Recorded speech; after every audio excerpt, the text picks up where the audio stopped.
Hello বন্ধুরা, শুভ ভাইফোঁটায় সবাইকে জানাই শুভেচ্ছা ও আন্তরিক ভালোবাসা। দেখো, আজকে আমি বাড়িতে আছি, ছুটির দিন, ভাইফোঁটার দিন।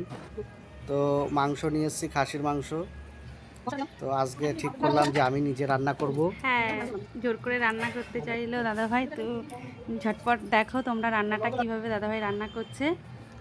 তো দেখো, আমি সব মশলাপাতি সব নিয়ে নিলাম, তেল, হলুদ, লঙ্কা সব নিয়ে একসাথে মাখাচ্ছি মাংসটা ভালো করে, সুন্দর করে অনেকক্ষণ ধরে মাংসটা ভালো করে লঙ্কা ডলে ডলে মাখালাম। এখন মাংসটাকে আমি ঢেকে রাখলাম। তো চলো দেখাই কীভাবে, তোমরা দেখতে থাকো সেই মাংসটা রান্না আমি কীভাবে হচ্ছে। রান্না করি আর কেমন হয়েছে তোমরা অবশ্যই জানাবে। তো কড়াইটা বসিয়ে দিলাম স্টোভে, মানে সরি, ওভেনে। তো মাংসটা কষানো হচ্ছে।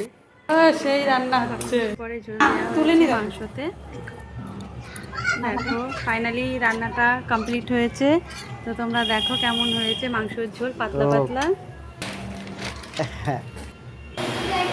এখন সবার শেষে আমরা দেখো সবাই মিলে একসাথে খেতে বসেছি। তো কেমন হয়েছে